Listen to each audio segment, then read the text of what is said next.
All right. Welcome. Whatever this is. I just named it a wild interview.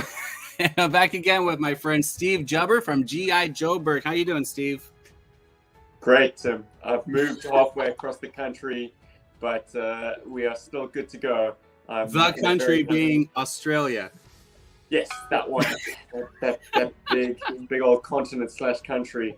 I've had tech issues of all kinds, so we are now on my mobile device and my data connection because somehow I'm in an Airbnb that's probably the only Airbnb in the world that has no Wi-Fi included. You know, some people, that would be a selling point. They want to disconnect from the world and have no access to anything. That would be a good push for people. Whatever. Not this people. Not this people. Not one that has a podcast and YouTube videos to cut together and online ordering to follow and everything. You're out of the loop. You don't have that access. It's a double-edged sword, but today it's none of that crap. It's literally an indulgent interview about me. I think. Right. I don't know. What have I walked into, Tim? Yeah. Well, so Steve, ever since I've mentioned before, I throw questions when I can at your podcast when you guys do when I have a chance to follow live. GI Joe with GI Joburg, the podcast. If anyone happens to be watching this, isn't already familiar with who Steve Jubber is, welcome to his world. I have just been so intrigued by your world. We did an interview before with you and your childhood playmates, Rob and Alistair, for the how you guys played, how you guys interact with your toys, and how that evolved over the years. When I say I don't mean childhood, because we're also talking about adulthood in your 20s and 30s, still playing with GI Joe.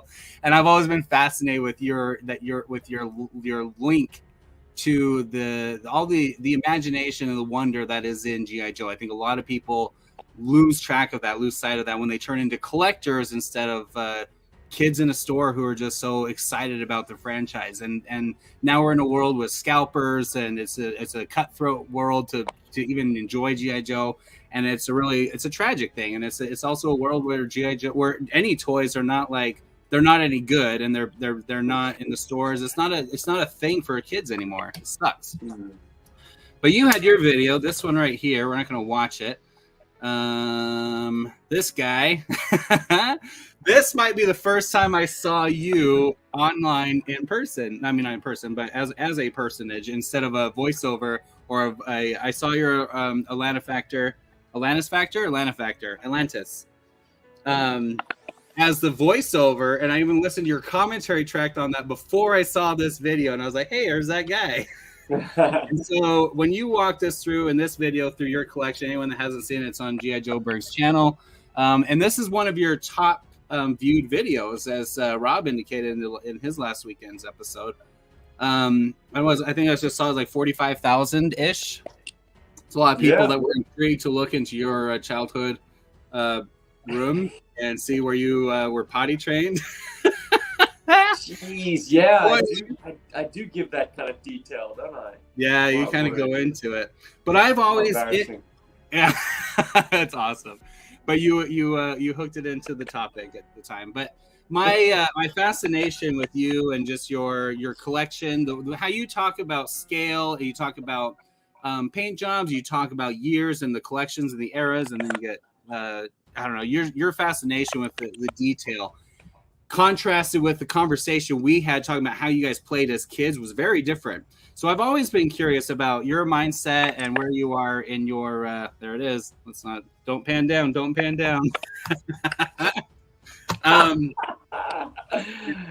You know, go watch the video, kids, if you don't get the reference.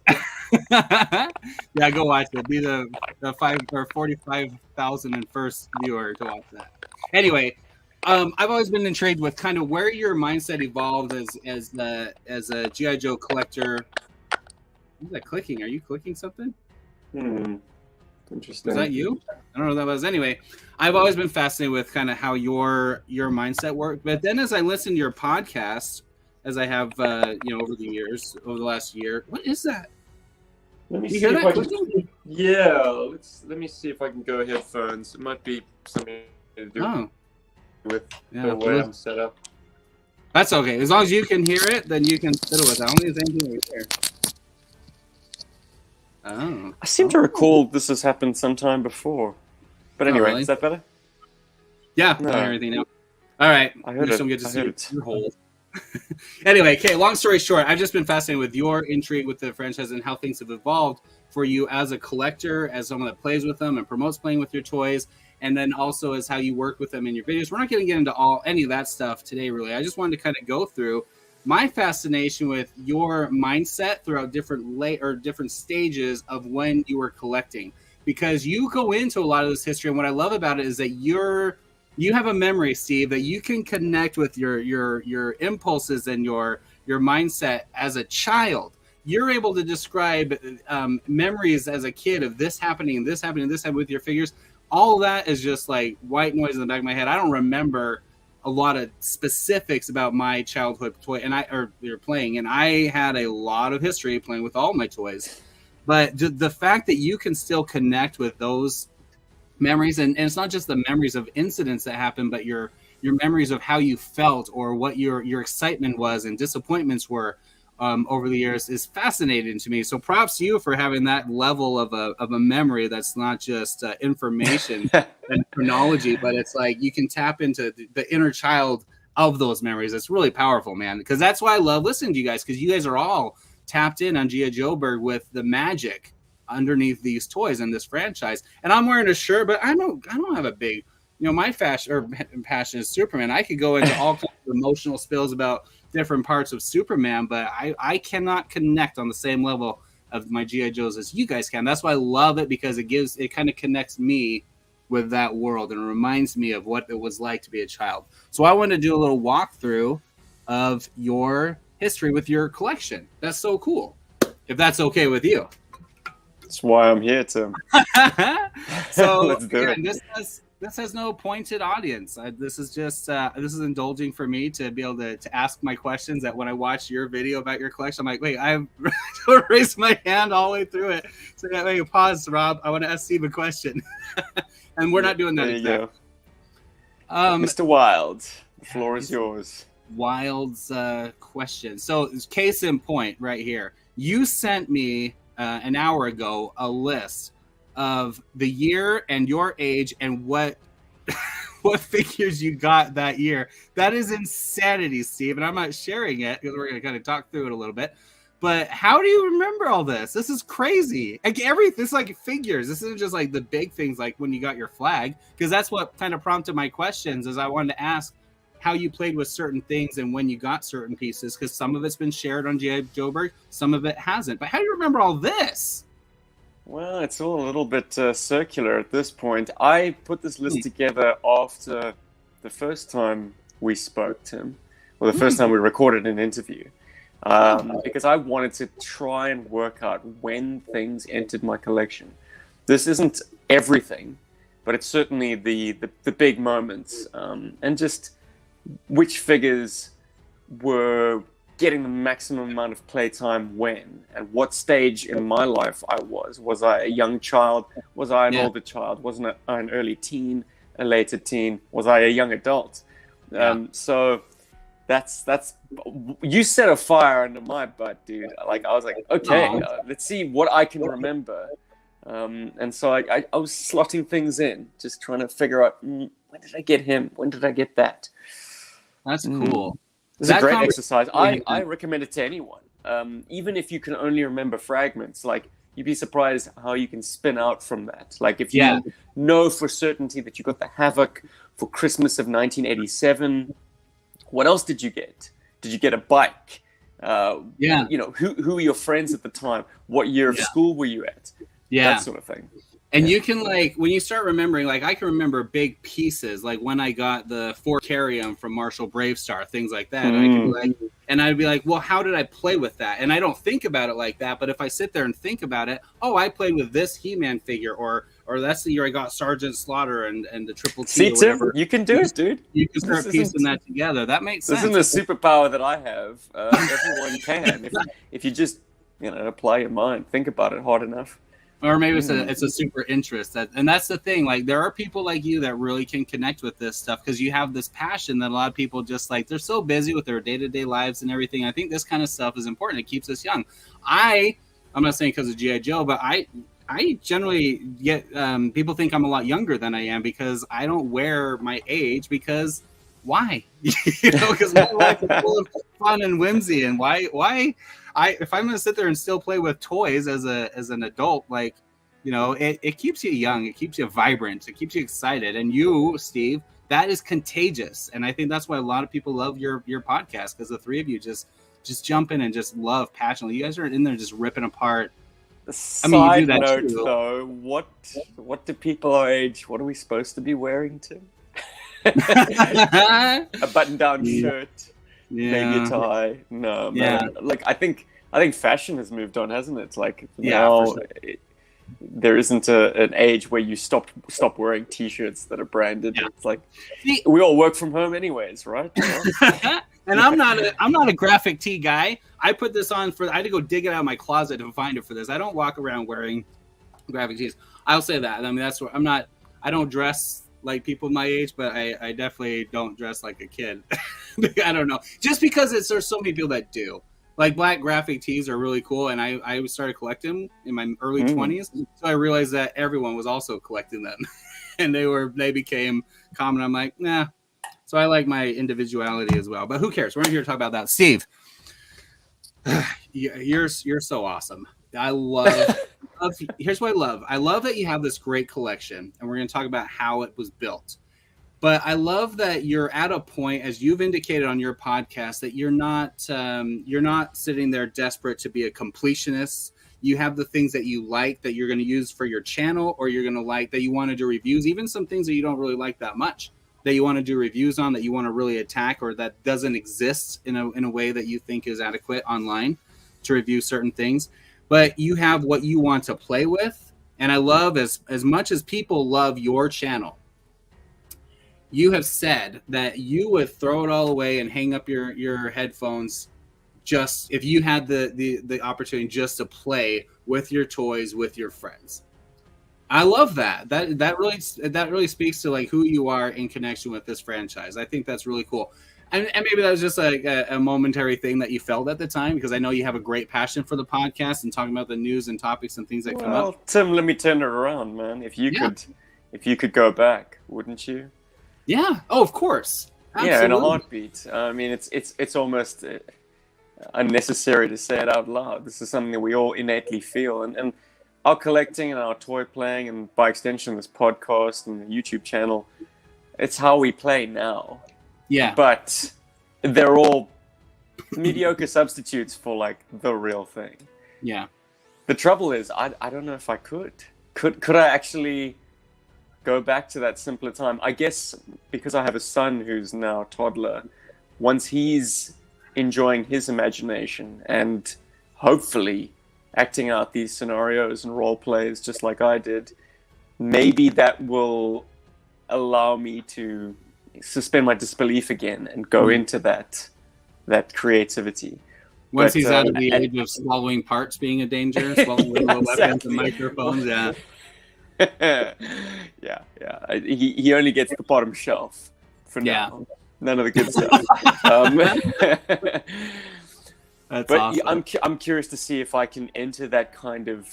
I mean, in video gaming they call it the flow, don't they? When you're just in a state where you just are so connected with what you're doing, that you kind of lose track of time, you lose track of your surroundings.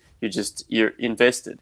Similar thing used to happen for me and playing with toys, and I presume with you too, Tim, for it to have left a lasting impact like it has. Yeah, for sure. And that's why I love hearing when you guys talk, when you tell stories about your childhood memories, and that's why I love that the last time we did that discussion with you and Alistair and Rob, recreating what it was like, how your afternoon / evening / early morning the next day with G.I. Joe, how it worked out, because it just reminded me of what my days were like. But anyway, let's get into this a little bit. There's no real format or outline for how this is what we're going to kind of go through. I have some questions and some thoughts that I had about what I wanted to talk about before you sent me this outline. And we're not going to go through like year by year necessarily, because I kind of pointed from your conversations on G.I. Joburg, as I indicated before to you offline, three real eras of when you talk about what your collection building was and what your interests were at the time. And you had your childhood toys, where you're always talking about when you'd go on vacation and which ones you carried around with you and which ones were always part of your adventures and playing with Alistair and Rob and all those things. Then you talk about your collecting after the internet. When you discovered the internet, you had access to credit cards and eBay, and then you started learning about even viewing who were selling things, what shops were available outside of eBay, and then you started purchasing and collecting then. And then my thoughts were you also had an era after modern figures or after the podcast, because then you're in a world where people are sending you donations, which you do not solicit that. But at least not much. I mean, like I'm only gonna resist it once, and then from then on, okay, give me the stuff. If they're gonna insist, you're not gonna. With all that shipping, if someone sends you something, you're like, whatever. And I'm saying that someone that has a bundle to send to one of you guys that they're getting into right now, but exactly. But that's Thank cool. you, Tim. It's so cool. And you guys are so grateful, and all you guys care about is your audience. You love talking with G.I. Joe with each other, but you care about your audience. You want to make sure that they get it. And you've always said your videos are always going to be for free, that's not why you're doing it. You're not in it for monetary reasons or donations, but they're appreciated so much when you guys get them. I love that. But that's my mindset. You had after the podcast, between the internet, and when you started podcasting, because collaborating with Paul, especially when you met Paul and you guys became friends as adults, collaborating. And I know he kind of reinvented his collection after meeting you. He's said that before. And Rob's just kind of enabler. Yeah, yeah, you could say that. And Rob, even from our conversation before, Rob was kind of drafting off of your collection for the most part. And so he just bought his own stuff and played with his toys and your toys. Mm-hmm. So that's kind of where my mind. So I was like, what was Steve thinking about at this different era? So let's go back to your childhood a little bit. You put in here ages 4 through 5, 1988, but your first toys, and I've heard you say before, you don't remember which one is exactly the first G.I. Joe, right? You have Iceberg, Lifeline, and Monkey Wrench? Correct. So 4 and 5, I don't know. Did you have a bunch of toys? Because you've also mentioned you love Transformers and things as a kid too. Was this kind of your first like real action figures that you remember getting and caring about? Did you have a lot of fun with them? That you still have the same versions today? Yeah, I still, well, with the exception to Lifeline, which yeah. It's a bit of a sore point for me, but I didn't understand how screwdrivers worked, and I wanted to donate Lifeline's back screw to a friend's Sky Creeper figure, which for some reason didn't have his back screw anymore. Really? And we thought that the way to go about getting that back screw out was to smash the figure with bricks to basically break the plastic around it. I mean, we were idiot children. Oh wow! Which he was is an organ donor. It didn't work out. Have you ever tried to smash plastic to get a screw out? No, it's hopeless. You eventually give up because you're an idiot child and you're easily distracted. But that was a terrible way to see him off. I mean, he had no crotch at that stage, and I don't think he had many thumbs. As in neither. He was a failed organ donor. That's hilarious. Exactly. But I still have the original case that I've given to my current Lifeline. And man, in my dad's mulch heap, like he was composting, I guess, making a big giant heap of garden refuse. I remember finding the backpack one day. I was like, what? The aerial was snapped off, but that was still there.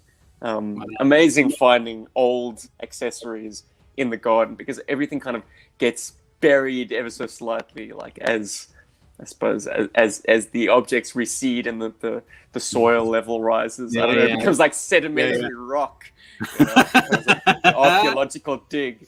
Right? Amazing And to you be still have reunited with that original piece. You still have a few treasures out there that you've gone through excavations looking for in the past, and but I'd like to think that Lifeline was numero uno, if for no other reason than to reinstate him as my first figure because of his tragic tale. Yeah. He's Now, well remembered, very fondly. at that age, you weren't shopping for yourself, obviously. Were these all like gifts, like at birthday kind of things, where you didn't? It was just a blind gift, or were these things that you picked out to have your Those parents? 3 found their way to me without me picking them. I think the very first figure that I picked out for myself was Hydro Viper. I remember distinctly the shop that I went to. It no longer exists, or well, it's been changed into a different supermarket. Yeah. But I do also recall the park that I went to play with him straight after that. So that my weekly allowance could afford a carded G.I. Joe, a bottle of Coke, and a packet of my favorite potato chips. Amazing. There you go. So you've talked about before in the podcast, I think, how appealing the iceberg, maybe it was iceberg or another snow figure, but having the skis and the accessories, you thought that was like so cool. So you didn't pick out iceberg. I thought that was, as I remembered your story, I thought that was because the accessories really sold the figure. So that wasn't the case, huh? In conversation with my father, like he tended to buy toys to create variety, which explains why my first 3 figures picked out by him were not Green Army men. We have a rescue trooper in red, we have a snow trooper in white, and we have Monkey Wrench, who looks like a scumbag, but with massive grenades on his chest. So these were all big signifiers to my father that, like, this is a great smorgasbord of different character types. Yeah. And that was his main criteria at that point. I can see as a father not knowing much about the line because it's so, well, at this point it's not young, but maybe new for the family. Your Monkey Wrench does look like a generic, like he's the bad guy. Like he's like a terrorist kind of a guy, or someone for these good guys to fight. You have a white character, and then you have a medic. You know, I don't know. That's a cute little just here for my little 5-year-old. Here's 3 figures that you can have fun with that are kind of more neutral, more exaggerated, light and good, I guess, or light and dark, I guess. Interesting. I think there was flexibility. I don't know if Monkey Wrench necessarily was hemmed as the bad guy. Oh, really? Automatically. Well, he later on he became a more useful character in science fiction settings. Like he was that kind of Han Solo type. Yeah, just like someone on the outside. Perhaps a bit more pliable than if I had a Shipwreck figure. Actually, I avoided getting Shipwreck. I was like, don't like the look of him. So Monkey Wrench was the man with those massive 80s wraparound shades. Oh, he just had a they're so cool, the big ones. My first Monkey Wrench was in the 2000s. He's the one that had the trench coat, and he came with like 2 shotguns. And there are slits in the coat that you could put the shotguns and they dangle in the coat. I thought that was just so freaking badass. I loved it. Cool. Yeah, and then I saw the earlier versions. I was like, I like mine. It's really cool. All right, so moving forward a little bit. So when you started, how old were you when you first started buying figures? We're not going to go through year by year, but when did you said the first one you remember picking out was which one? Hydro Viper. Yeah, and I think I was getting pocket money at that point. Maybe it was a bit early, but I do remember like distinctly because I had Falcon for whatever reason in the one hand and Hydro Viper in the other, and I was like, purple freaky diver dude with an animal companion wins every time. Oh, he's not the one that has the weird cleft hand, right? That's not him. He does, yeah. I mean, I'm not the encyclopedia of G.I. Joe that you guys are. Most of my stuff is absorbed osmosis through your conversations, a lot of your conversations and other conversations. But go ahead. Sorry, I didn't mean to interrupt. Just so I knew which one you're talking. Yeah, absolutely. He had the freaky webbed hand, the animal companion, the mask, and I think the card art was primarily responsible for selling me the figure because it was scary.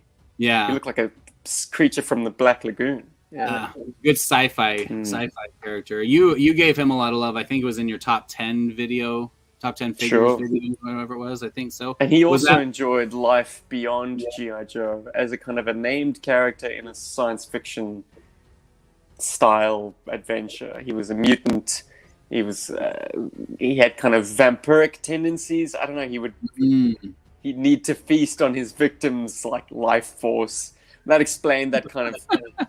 I mean, in hindsight, that's a very stylized respirator, but back then it looked like he had this kind of like leech-like mouth.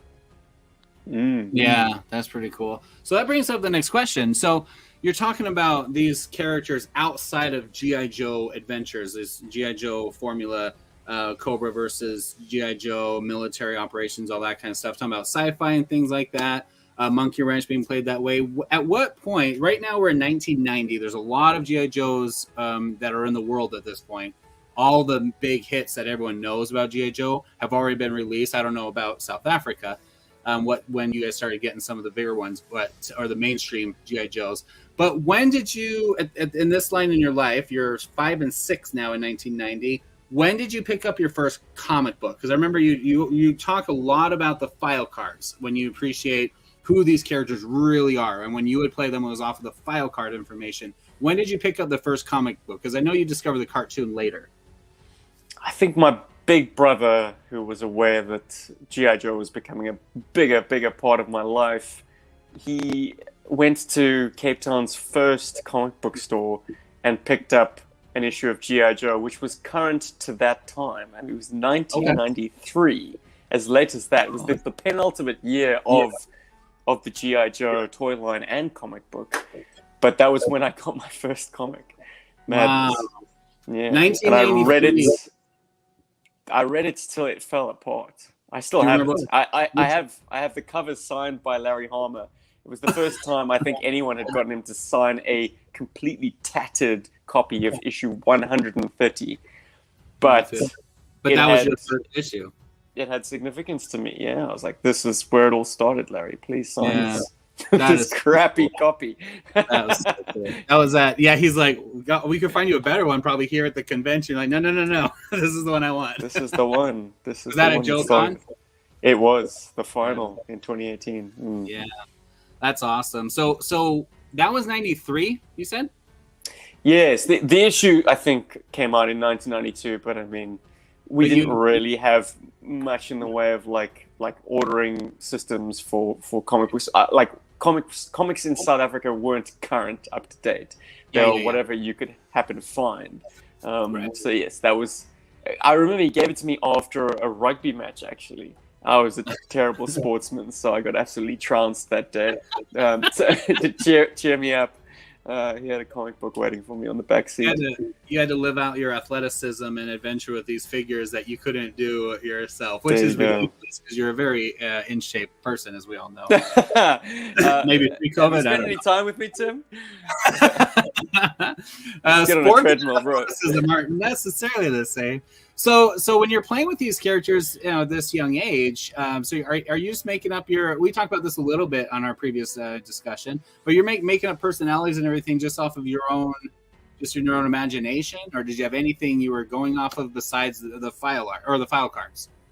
Yeah, well, once I started reading, I really took to the file cards. I mean, my initial couple of action figure packages just got turfed out because I was too young to read. But yeah, once I got enrolled in school, all of a sudden unlocking that text was mind-blowing.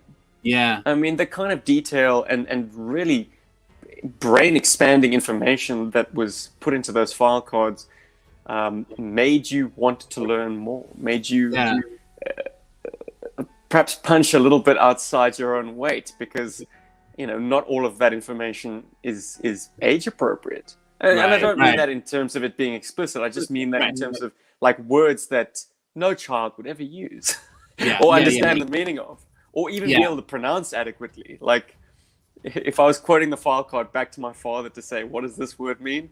The first thing you'd have to do is correct my pronunciation. Oh, because I don't know what you're saying, Stephen. Let me see that. Yeah, that's hilarious. Now, you've said before, and this is fascinating to me, we'll talk about this in another interview of some kind, but you've said before that a lot of people ask you about your articulation, your vocabulary, how eloquent you can be which you absolutely are all of those things. And that's one thing I love. I've told you before, I love listening to you. I can just turn on your podcast, not even paying attention to what you're saying, because you guys have just a soothing dialogue. And maybe it's the accents. I'm some, American living in Utah, and I'm just like, oh, these guys have a really cool exotic accent. You guys are like, oh, we hate our voice, But you said that people ask you how much study and what you read and how you're so literate. You seem so literate. Talking about like the arts, real arts, not G.I. Joe art. And you say you always credit Larry Hama and his words as to where you learned like your vocabulary, essentially. Do you really, really stand by that? Because that's insane to me. Not saying he doesn't have the work, but that you devoted that much time that it became part of your vocabulary and language. Yeah, absolutely. It's a testimony to how Larry was writing a licensed book for plastic action figures, but he didn't ever write down to his audience. Yes. He wrote the kind of content that he wanted to write, or at least I hope so, to a lesser or greater degree with some interference from Hasbro, which he actually says Hasbro were kind of hands-off with him. Yeah. They were concerned with how the cartoon portrayed the toys, or how the commercials obviously portrayed the toys, but like, as far as the books are concerned, as long as he was putting in the new product every other issue, he could do whatever he wanted with the story, and certainly do whatever he wanted with the way characters interacted and the way they spoke and the kind of content that he put in there. Like, yeah, very adult. A lot of it holds up, and I think that's why it's still a critically acclaimed read to this day, for the most part. I mean, it is also a toy commercial. For sure. And that's fine. That's totally fine. Now you've also, you have big hangups with modern iterations of G.I. Joe in the comics. There's a lot of that because it's changed. They've just, because the stories are just ridiculous now, or they've lost sight of who the real characters are, or is it that writing is just not as good as, because you're so conditioned to the good stuff that this stuff is just a letdown. Like, what do you feel about that? Oh, if I was to try and sum up my feelings for modern G.I. Joe comic books, I'd say while interference from Hasbro and the need to sell toys might have been burdensome, it also gave the line a sense of direction and energy and like urgency. Yeah. Because now we're seeing a comic book that has no fixed end date. Okay, we've got 300 coming up, and we've got the handover from IDW to whoever's next. Mm-hmm. But is that really an end point? Is that really going to be regarded as the end of G.I. Joe in print? Obviously, it isn't. So there's no finiteness to it. Which is a shame, because it just becomes like soap opera writing now. Yeah. Which is why it's nice to take perhaps the Marvel run and just see that as a capsule and leave it alone, untouched. Because these things obviously lose steam and obviously lose energy. You see it with the superhero fatigue. The fact that DC and Marvel, the big two, have to keep kind of rebooting things. Right. Where right now in phase 4 of the Marvel movies in the MCU, like so many people just don't have interest because it was such a good capstone after Endgame and the last Spider-Man movie. Now we're like, yeah. And I have credit to them. The phase 4 and 5, they just keep dropping new initiatives, and the public is lapping them up. So we'll milk that until it is no more, but it still has plenty of life in it. I think with G.I. Joe, I mean, it now absolutely is entirely led by Larry and what he wants to do with it. And I think that the dialogue between him and Hasbro was actually a positive thing.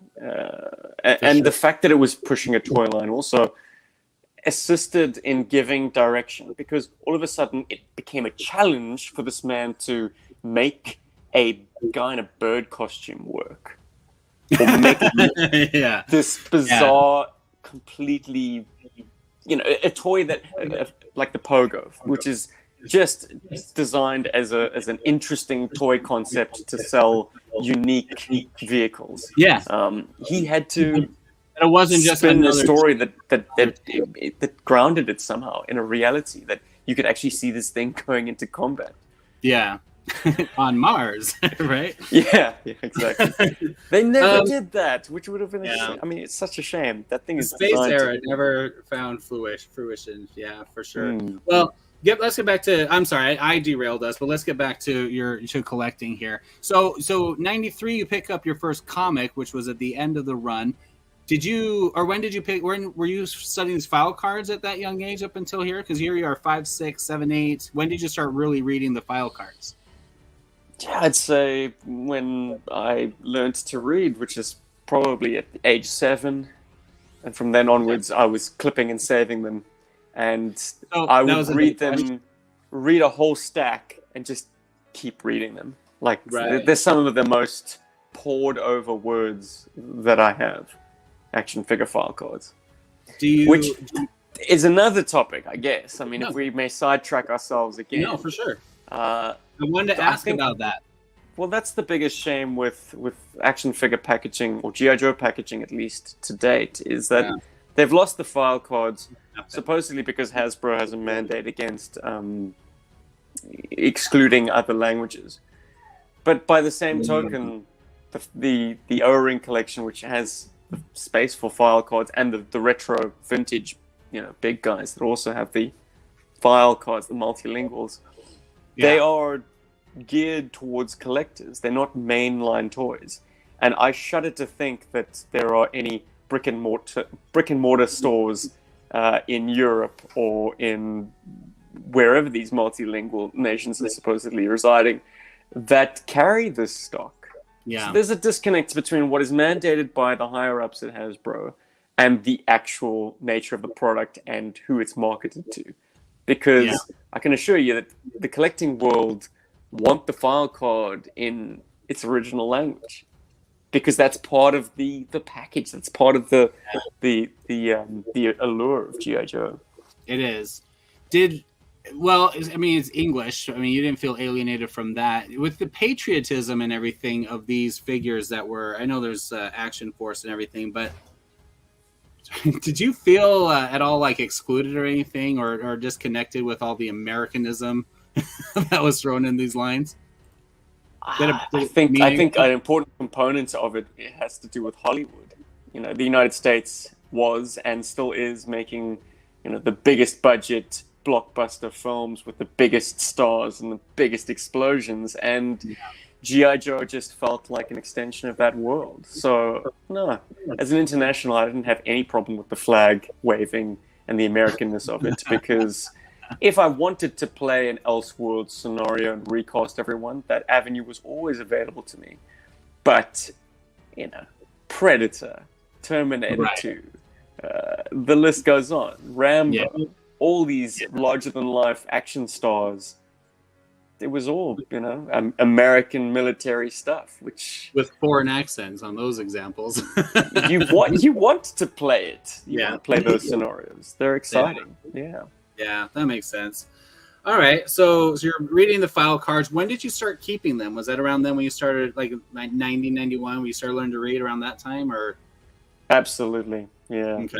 And the stack just grew, and it was very satisfying, almost more satisfying than having a drawer full of plastic figures, was seeing that stack of file cards. Like, it became a very substantial thing to hold in your hand. And you would cut them put out. It in a shoebox. Yeah. For a time. I think towards my later childhood, I started being more careful with the card, because I would regard the artwork now as part of the package, the whole the value of getting a figure. So I would just cut the bubbles off, which is a shame, because it's so nice to have those file folder style cards. But the thing is, when they don't match, because different lines, maybe the originals were all like that, but then they don't line up, and like the file tabs are different. It's like having an actual filing cabinet.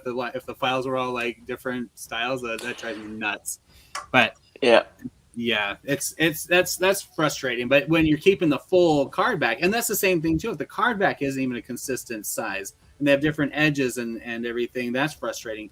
The bubble packaging never bothered it. I didn't care. I know you guys have talked in the detail about how you do a bubble packaging, having the weapons display separately and everything. Like, there's a lot to that, especially when you go into weapons trees and that nonsense. But the packaging itself was beautiful, and you've appreciated that. You guys talk about it all the time, and thank goodness for things like 3D Joe's and everyone and other websites that are like capturing this stuff. The art and the boxing and everything is fantastic.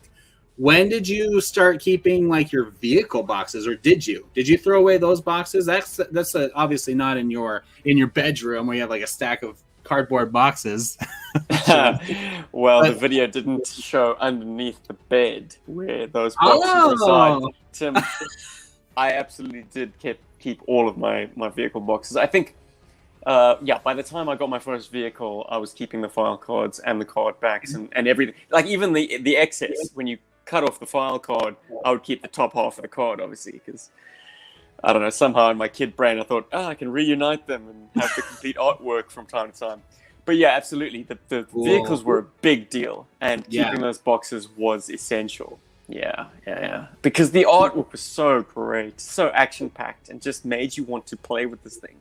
It gave it an augmented reality, to use a current term, that this action scene could be achieved with this, this plastic dinky car. Yeah. Like with everything in frame, you could recreate, and that's so critical. I know missiles firing off, and like massive jet plumes coming off the back of them, and an explosion background. Yeah. So when you get your piece of plastic and you start moving other pieces of plastic, and you're doing bullets and stuff and dialogue in your head, what you're seeing is that awesome animated art from the box. That's what you're seeing. When it was, it's like the concept of if some people dance, but if they can't hear the music, whatever, they're like, they just seem crazy to the outside world if you can't hear the music. All that, the visuals and all the animation is all in your head, and that's totally. So you would get them out, look at them, and everything. You would just like wow. Every now and then, you'd get your stack of vehicle boxes out and flip those around, like wow, because I flattened them all for storage, but that just made them this massive canvas. You just pick it up and admire it for a time. Yeah. Did you have and what's interesting is that I think the European releases were what we got in South Africa. So slight variations on the artwork with slightly different cast of characters utilized. So when I saw the American boxes, I was like, wow, this is same but different. Very interesting to have that little voyage of discovery. Right. Did you cut out the file cards when they were on back of the vehicle box? I hated that. Sometimes. I think my Cobra Wolf, I cut out the Ice Viper card, which I'm grateful for now, because it's not something that I certainly wouldn't have done it later on, and I didn't do it with the later releases. But back then I was like very devil may care. In fact, on the inside of the box, we were playing a game of like soccer with our G.I. Joes, with a marble. I don't know if you ever did that. But my friends and I wrote the score line on the inside of the wolf box. Played, draw, won, lost. Wow. We had the whole table, the World Cup style. I think it was around about the World Cup 1992. I seem to recall. Was it 92? No, that was the Olympics. Anyway. We had soccer on the brain, and so we made a field in the middle of my room, and had our various figures positioned to, I suppose, dribble the ball, shoot. I used to play with my X-Men figures when they did the Marvel line in the late 90s, and I'd have them play football. I didn't know anything about football, but when I was asking, my older brother was into comics. I was, and I'd say, "Who's this guy? Who's this guy?" And his description was always like Captain America and stuff. He's like, "Oh, he's like the perfect athlete." So my brain just kept going to like, these guys are like sportsmen. Going back to the difference between athleticism and sports. Did you have any of these sports-themed G.I. Joes? Like a Captain Gridiron, for instance? No, I didn't know. Like when I was a little kid, when those were available, I knew who Bazooka was. I didn't know he was hated, and I don't know if he was hated until later. I knew Sergeant Slaughter. Is he hated? Is Bazooka hated? Joke. I don't know. I still don't. I want an original bazooka. I was looking through my figures, some of them last night, just a couple of crates I had, and I found out one of the later bazookas. I was like, man, I don't like that. I wanted an original bazooka with the jersey because it's ridiculous. Yeah. It's awesome. But I like it. Oh, I didn't have, and the basketball guy from the movie, whatever his name was, Big Lob. Well, okay. Don't kick yourself, Tim. No one did. They didn't make one. Oh, they I mean, didn't. they've made a convention exclusive, I think, Oh. or was it Collectors Club? Oh, they did. I can never understand the distinction, but yeah, they made them latter day. Yeah, But Red back in Iron didn't 87, have it was the the big, fridge. Yeah, I didn't know who the fridge was. I'm curious I don't that you were playing soccer, as in football, and not NFL. I mean, Well, yeah, that's what I'm sorry. I forget who I'm talking to. Football being American football. I'm an idiot. Okay. I'm an idiot. You remember those what little did you use as their erasers? ball? Yeah, so those little erasers that used to put the little angled erasers you used to have on your pencils, Right. that was the ball. And they would throw, and because it was cool because it had the hole in the end, you could tuck it onto the figure's hand, so he's carrying the ball, and then you can throw it. Brilliant. That's the way Marvel was designing their toys, was for football game or American football games.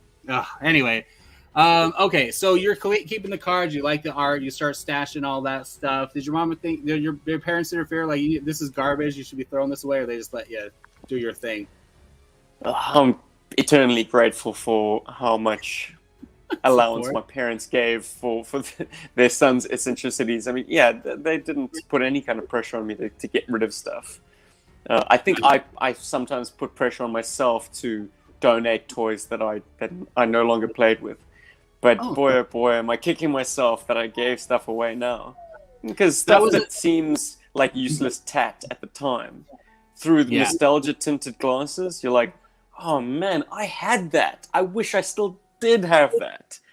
Non-Joe stuff, of course, but just random transformable robots from Japan that cropped up at a grocery store that found their way into my parents' trolley.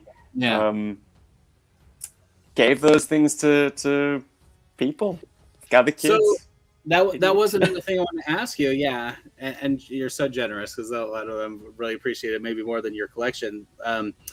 Your G.I. Joe, your passion for that was superseded, whatever. So I'm sure that was going into better hands. But this is my other question. When did you start more moving towards exclusively focusing on G.I. Joe? Because also in your podcast, you have mentioned that you could have very easily drifted into Transformers as opposed to G.I. Joe as being your focus. I think availability was the big decider. G.I. Joe was abundant. It's amazing to think that a toy line that is now almost exclusively online, trying to find G.I. Joe, even in the United States, in person, it's becoming a very dubious affair. It doesn't exist. The hunt. Yeah, well, it exists for some. Some people seem to have all the luck in the world, but for the most part, it's online only. But back in the day, G.I. Joe had a much bigger presence in brick and mortar than even Transformers. Hard to believe now because you can't throw a stone without hitting a shop that stocks Transformers, and by the same token, you'll never find G.I. Joe. But back then, and that is why G.I. Joe has this international footprint. It's because we were getting them pretty much to the same proliferation the United States was. Going into just a regular supermarket and seeing wall-to-wall carded G.I. Joes on pegs. Unbelievable to think that those scenes existed. Those pictures, you see on Facebook in black and white. They go around a lot. Where pictures of the Toys R Us aisle, and I'm just like, oh my gosh, it's just mind blown. And I remember good old days. I did not appreciate it, and that definitely hemmed me into G.I. Joe, and Transformers was a distant second. Here's an entire world to play with versus so much variety. And the play pattern that G.I. Joe invited by being a vehicle and figure line, Transformers couldn't compete. I also was particularly meticulous when it came to scale, and Transformers obviously it's a dog show. All over the place. You cannot get anything to scale with each other. Yeah. Also, the play pattern of transforming your robots. If all you ever liked to do was to sit and noodle with one figure and then put it down and have another, then Transformers was for you. But I think the kind of gameplay that I insisted on, the kind of kinetic action that I wanted, Transformers wasn't really up to that challenge, because what do? Every time someone wants to transform the figure, like, okay, hit pause on the game, guys. Yeah. Wesley needs to make it into the tank now. Yeah. Ugh. When I started buying GI or Transformers when the first movie came out, not because they were awesome toys, but I was curious about them, but then I had a little bit of money to start buying Transformers, and I just didn't know where to start, because like you said, they've been around for so long and they're all over the place. There's so many good ones. I didn't think I wanted like the original versions. When the ones I saw on the shelves just didn't interest me, so I got the ones from the movies. And I was like, there's no way to play with this. As an adult, I was like, I could almost buy 2 of the main characters I'd want to play with, so Optimus Prime could roll up in the truck and just do a quick swap. And here's the transformed version, and then here's the but that's super expensive because they're already really expensive. But that'd be the only practical way. Otherwise, you're just fighting with robots or just playing with vehicles. Like, I know what you're saying exactly. Or GI Joe, though, you have a vehicle, bam, instant access to your figures, and then you're in a different adventure or a different phase of the adventure. Makes perfect sense. Having 2 versions of one Transformer just so you can kind of quick switch between the 2 works on paper, Tim, but I don't know if that's much fun. Because part of the joy of a Transformer is switching the modes. Yeah. Right. As someone fidgeting, like in your last G.I. Joe video, while they're talking, you can do your Mega Hiss transformation, which you did that fast, by the way. I don't have one yet. But I was impressed with how quick that was. You want to take me down, man? You want to beat my time? Especially for collectors, because you got to be careful, because like you said, with a lot of Transformers, there's some fragile pieces, there's some bends and stuff, and little pressure that you have to put. Anyway, again, not a Transformers podcast. This is my other question. You just mentioned it. I have it on my list. When did you really get focused on scale? When did that become such a determinant for other things that you were collecting or interacting with? I can't pin it to an actual age or stage, but I definitely think G.I. Joe had a heavy hand in that, because you had various diverse toys under one banner that all seemed to fit in the same world and scale all at the same time. Right. So all of a sudden you thought to yourself, well, if I was a micro person and I was in the cockpit of this transformable jet, and all of a sudden I was trying to fit into the cab on this truck, I wouldn't be the same size. Yeah. And so I would categorize my Transformers, ironically, in size classes. So all the jets of a similar size would kind of occupy one play pattern. All the cars of a similar size, one play pattern. Then moving down from there, you'd have motorcycles and things like that, which all kind of took a slightly larger occupant. It was absolutely G.I. Joe that started the scale fetish. Right. But when you get to a certain point, you realize how you can switch between these worlds and expand your world, basically. Because if you had Micro Machine tanks and planes, you could play these zoomed out epic battles and then zoom in and use the standard G.I. Joe size figures. So I recall a few games where we had 3 scales, essentially, being used concurrently, just to allow us the scale, the scope that we wanted for these battles. That's interesting.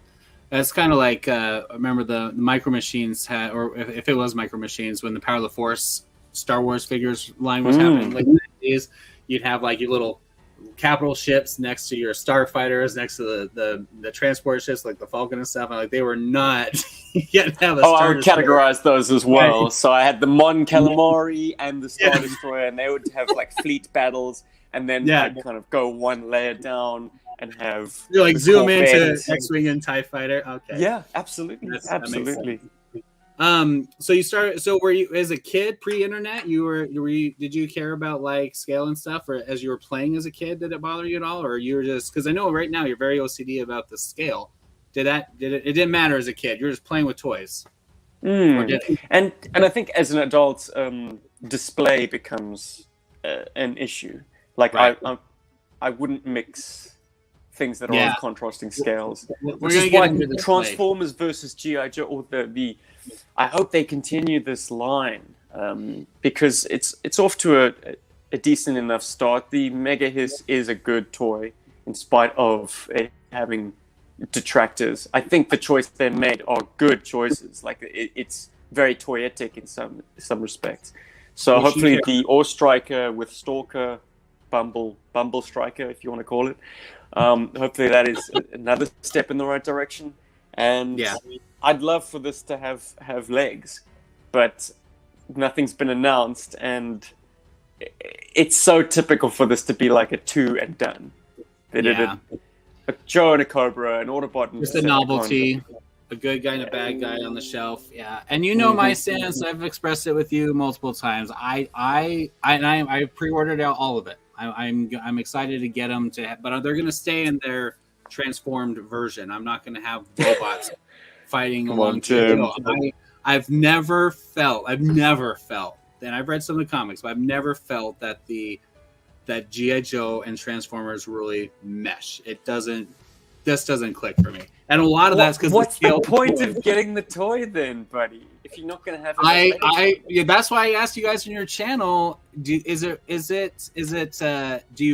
vote with your credit card? Is it something to keep the line going, or do you say no, not that one? We want O-rings, but not Transformers. Or this is my opinion, and it's a dilemma. But I'm like, you know what? I want to invest in it. I want them to keep something. I'd rather them keep it alive. And just well, to see it's a handsome looking Hiss tank, so you're not shortchanging yourself much. But that's what I appreciate. That's gonna be like my capital villain, like the James Bond kind of villains, where you have like this is the main bad guy, and then you have all the drones are out there, right? And I have a great Hiss collection with the retro Hiss, the one that you like, the one that you reviewed, and that is to scale and it works really well with that extra huge cannon on it. Perfect. There's my flagship Hiss. I mean, cool. That's why I like. Is it Flagg version 3 or whatever? The one that has the front that comes up, the mouth, the little neck pops up. That came out with I think it was Spy Troopers era, maybe right before that. That one. Yeah, the relaunch, the 2002 era. Everyone bags on that. It's ridiculous, and you have the guy in the turret, which is really lame. He's exposed, but that Hiss coming up like that, like that's your flagship. That's where you put your Baroness or wherever your general is of that army. That's super cool. And then you have all the regular Hisses, and I have a great Hiss collection now. But that I'm excited about the Mega Hiss. Anyway, okay, back to this little young Steve. So let's go for a little bit. Let's try and move along to internet. Internet. When did you've talked about this before? Well, is there anything else you want to say, like your childhood and big staples? I know you love the Bug and the Warthog. You've talked about those being your two big ones that you have that you play with a lot. Your Bug review, you went way off on how much you love. Like your passion is oozing out of the video with that one. Good. Well, that's ridiculous. I think Bug and I had amazing playtime. Let me tell you, that was just it was a substantial vehicle. Certainly the biggest thing I'd had to date. I say that, and then I had the Hammerhead just prior to the Bug, ironically. So they were big vehicles to my little hands. And then to have the dimension of it being intended for underwater use just blew my mind. I had to try this, and I'm grateful that I did, because that unlocked what has become perhaps G.I. Joburg's calling card of like, I'm going to play with these things out of doors in the environments that they are maybe not designed as toys for, but certainly intended as vehicle concepts for. And same thing with the Warthog. The Warthog, ironically, is the most buoyant of all the amphibious vehicles G.I. Joe produced. That thing floats very well. So when I was a kid living in Hawaii, we lived in a military housing, so everyone was nice. Right? You lived in Hawaii?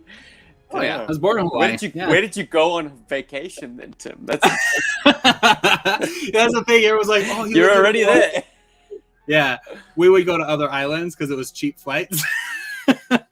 I've only been to the Big Island and Kauai. I was born on Honolulu, But anyway, so we were stationed in Pearl Harbor, and we lived in a little kind of a cul-de-sac. It wasn't exactly a cul-de-sac, but it was like kind of a curve in the road that had a little bend, and there was like a little island, not an island, but I mean an island of cement, in the traffic or in the street that had a big tree. We called it the moon tree. It was a big curved tree, and it was the center of like all these kids, and then this neighborhood was a lot of kids, and military parents bought their kids GI Joes in like 1988. We're talking, so all the kids would come out there with their figures, and we would play, and we played it around this tree so much that the grass was, a lot of it was retreating, and the dirt was going down, like dug up below the roots. So you'd have this tree, and then the roots going up and down in the grounds where it looked like trenches from war. And so we just came out and collectively had these awesome, I'm not gonna say big battles. It wasn't that like strat or planned out or anything, but like no narratives like you did when you were a kid. But we just play with our toys, just mash them together and everything, just playing in the dirt. And I always remember GI Joe being played with outdoors. And that comes up often in your podcast, and I appreciate you guys talk about playing with them outdoors, because that's what I did with my friends, with the meager collection I had, very modest, but. I agree with you that's where they belong, and that's the environment works so well to kind of solidify your imagined scenario. You know what I mean? But were you playing with them outside before you were playing with the water toys, as you were just talking about? Absolutely, man.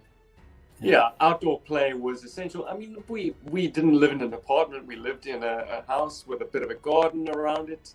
So these things were outdoors as much as they were indoors. Led to a lot of lost accessories, of course. Yes. Lifeline backpack for one. In fact, it was typically the backpacks. Hawk, his backpack got lost early doors, but also found miraculously sometime after that, half buried in the sand. Brilliant. Yeah. They always had backpacks. Yeah, I was always like, why are they all going camping? And taking stuff on vacation as well. Like up the coast, then you get some beach time with these vehicles and figures. Right. Okay, so let's go forward to the internet. So when did you've talked about when you discovered the internet. I know the internet was around this time, but not like commonly. So when did you really discover the internet and start discovering eBay and online shopping? Like what year was this? Well, correct me if I'm wrong, but did eBay start in 1999? Because that's when I made my first purchase. Do you know what my first eBay purchase was? And only eBay purchase for years and years was the Star Wars Holiday Special, my bootleg version of the Star Wars Holiday Special. Yep. I actually have it right here. How crazy is that? Oh, it's right here. This is it. Well, you're lucky that one slipped past George Lucas. Isn't it his mission to destroy every single copy? Yeah. Well, he can come in here and he can sign all my Star Wars toys on his way to get to the shelf. But I have it, and I don't care. This is just cool. I'm glad it's a joke to have a bootleg copy, but I'm like, I had a legitimate bootleg copy of it because that's the only way you could get it back then. That was my delve into YouTube too, because now it's you can get anything on eBay. Yeah, that's amazing too. So you had a whole podcast episode about stories from eBay purchases and some tips and stuff like that. But when you first discovered that, and you mentioned that kind of opened up your mind to, oh my gosh, we have access for the first time to these pieces that we only saw in magazine pictures and things like that. Like what did that do? Like how did you transition? What were your first things that you wanted? Like what was that experience like? The very first things, the two Hawks. I wanted the Tomahawk and I wanted Hawk version 2. Bomber Jacker Hawk from 1986. I needed a Hawk to command my G.I. Joes. He was infamous at that point for being absent. I didn't have a command structure. I had brag tag guys from like 1988 series onwards. I don't think I even had like a lieutenant. I didn't have Falcon. So G.I. Joe needed their big boss. And the Tomahawk Helicopter was the stuff of legends, Tim. Honestly, I thought that it was like made up for the comic book only. Because obviously G.I. Joe needed a transport helicopter. It's an absolutely essential component of any modern fighting force. And Cobra had a similar answer to the Tomahawk. But whereas the Cobra version didn't exist, the G.I. Joe version absolutely did. And it was at the advent of the internet where I discovered that. And I was like, do you I've got so to have how this immediately. how long I couldn't after, get orders soon enough. I was gonna say, how quickly did you get one after you discovered it? Several years. Unfortunately, the first attempt to purchase one was with an online e-tailer that, I mean, the whole notion of buying stuff online and having it sent to you was in its infancy. Yes. So I think it was a case of the website not being updated. So when I ordered it and waited, because you wouldn't go online to get bank statements, you'd get them in the mail, or you'd go into the bank and actually request them for a printout. So I kept asking my dad, because I was using his credit card, like, has it been billed? Has this, has it come off? So months passed, and eventually we realized that it hadn't been charged. And I shot them a message, "Hey, did you get my order in?" They were like, "Oh, sorry, we ran out of stock." The website wasn't updated. So I was like cursing. I was so grateful that, like, for months I'd waited for this thing to materialize with the anticipation of this legendary vehicle. It's very substantial, cool toy. And checking out, I don't know if yojo.com was in existence at that stage, but whatever online resources I could find, however long it took to download the image, I would trawl blueprints or anything that I could find on Alta Vista or Yahoo. Yeah, you were so addicted to it. You didn't even have it. But yeah, it didn't arrive. I eventually got it, I think in 2007. It might be on that timeline I sent you. Yeah. But that was a big year. That was my first year of varsity. 7. And Rob, my buddy, had bought me a Moray for my 21st. Huh? And then gave me the details of the e-tailer that he used. And we just bought this guy's entire catalog. We were buying 2 of everything. So you put on here Tomahawk Helicopters, Snakes, APCs, and eventually the Tomahawk. That was the big ticket item. I think it was $110 back in the day. Yeah, I never cared about the snake armor, but we don't need to get into that. I'm like, I don't care. But you guys do some fun stuff in your videos with them. But the Hawk V2 you put in here 99. So that was was that one of your first eBay purchases that was successful? Because it was a couple years, 8 years. Yeah. Lady J was numero uno on eBay. Okay. For the life of me, I don't know why. I think maybe because it was the start of eBay. Like, listings weren't, they weren't as many of them as there are now. Like. Yeah. Now, you punch in anything that a search box, you're likely to find several listings. Yeah. But back then, you'd hit G.I. Joe in your search criteria, and whatever popped up that took your fancy, you'd click on and maybe put in a bid. I think I was surprised that I won. Obviously, there's that ecstasy of, like, because the winning bid. The buy it now concept wasn't like as common back then. It wasn't on those purchases. Exactly. It was just like a battle. It was just a sniper. And I won Lady J and absolutely adored her. She really left a huge impression. She was my number one figure for a time. I gave her Lifeline's pistol, which fit remarkably well. Just as it fit both the figure's hands, literally, and also fit her kind of, I suppose, look and vibe to have this oversized silver pistol. And yeah, she was covert operations queen. She's cool. She's very cool. I love your Definitive Sculpts episode talking about Lady J. You guys point out some really interesting things I don't want to spoil and get into, but you guys, I love the detail, and this is another question. You talk about all the detail, the sculpts, the paint apps, and all the things, what different patches and things represent. When did you start obsessing over that stuff? Were you an adult by the time you really were that mature in your concern about that stuff, or were you always fascinated by the functionality of, or the practicality of the weapons and accessories and what their clothes look like, what their face features look like, what their eyes being painted or not, whatever? Like, when did you really get that detailed about it? Because it's cool, but When we described your Playtime interactions, it sure wasn't. You weren't concerned about that kind of stuff when you're picking up a figure just to drop him because he just got shot, and you're just like not even putting weapons in hands. Playing with them is a very different thing than collecting and looking at them. I must have had some sense of like what constitutes a very detailed figure versus a sort of a more lackluster design as a child. I really started admiring those details as an adult, like breaking down what constitutes a design. But as a child, I think a figure that quickly was put onto a pedestal was someone like Mainframe, who has a lot of technical greebly sculpted onto his figure. And you take a figure like that, and you take a figure which is my beloved Shockwave, who has perhaps not the most detailed paintwork, and you start seeing like, well, this guy's got a lot more going on than this guy. This guy has tamper patches. I'm talking about Mainframe.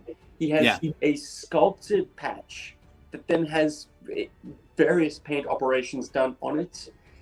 He's got blacks and silvers, and obviously that gray jumpsuit. There's a lot more technical intricacy to that sculpt than a blander figure. So I definitely had a sense of it back then, Tim. Absolutely. That's awesome. Sorry, I was just grabbing. I had right here my Lady J. Excellent. Very, I bought these last year because what happens for me is like I'll listen to a definitive sculpt conversation and then I start looking for one. Mission accomplished. Yeah.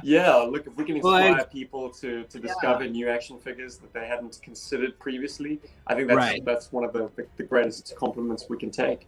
Yes, and playing with them. I'm excited to finally. My problem is I don't play with these. I want to. They're so brittle to me. Hence, I just grabbed Mainframe. To be honest, the ones that I play with the most are childhood ones that are battle tested. They've got their scars, they've got their paint rubs. They are not museum pieces by any stretch. Right. But they have the most nostalgia kind of seeped into them. Oh, see, I just grabbed it in the O-ring, and I can replace O-rings fine, but the O-ring was already disintegrated by the time I grabbed it. But you're right. There's funny pictures finding like legs, and then the torso kind of his legs are I think my best was I had a guy sitting in a Tomahawk, so he was obviously up on the back plug, and his legs had literally just slid away from him because the Tomahawk was kind of banked. Slid into the front cavity, and his torso was just stuck there, manning the machine gun. It's so cool. There's so much detail. Like I agree with that. Were you just as excited or concerned about that with vehicles around the same time? How you like the different, not just the decals, but the instruments or removable panels to access engines and things like that? Did that become more appealing to you, or was that removable panels, take it or leave it? Like I wasn't big on playing out motor pool scenes. Like there were very few instances where I would actually be like repairing a vehicle. When you have Firefly walking around your Joe base, where is he going to put the detonations? Like that's what my brain never went to engineering and mechanical. But I think my favorite concept of all when it came to the vehicles was to have enclosed positions, like a canopy that opened, you put a guy in, close it up, and then the guy was integrated into the vehicle. My least favorite vehicles were kind of driver exposed vehicles. So even before we get into the merits of realism, just the kind of play that an enclosed vehicle, enclosed submersible spacecraft could invite is so much better than like a sled that a guy would just sit on top of. Because I wanted to have that flexibility. I wanted to be able to take it under the water or into space. So the Cobra Bug, for instance, absolutely the blockbuster vehicle. That could do everything. Yeah. When did you go off to school? When did you move out for the first time? Various stages. Okay. I suppose when I graduated, I started working more and more on the road, as it were, doing tours. So, I don't know, my mid-20s. Okay. Can you give me a year? And that was tough, man. What do you pack in your suitcase? That's my question. What do you bring with you? What do you leave behind? For the most part, because I was so, I didn't move out and go to one specific spot and make a new digs for myself. So everything kind of remained at my folks' place for the longest time. Okay. And to this day, remains at my folks' place because I don't know where I'm going, man. I've just moved cross country, but I'm still 6 time zones away from home, or what I refer to as home. Yeah. But I am going back to Cape Town. I'm going to be reunited with my collection. I can't wait. I'm sure you guys are going to have a blast and let us all in on the fun you're having, I'm sure. So I'll hope to make some content out of that period. I can't make any promises. Yeah, I know you miss your collection. So G.I. Joe Rise of Cobra. Well, yeah, Rise of Cobra. When did that come out? That was I should know this on the 2009, if I recall correctly. 2009? Okay. So according to this, your list that you sent us, you had most of the highlights of your collection up to the big pieces, what we'll talk about in a minute, in 2010. 2009, modern era happened 2003, right? The 25th anniversary release? Okay. So... No, sorry. The 2002, 2003 were the new sculpt. Yes, that's what.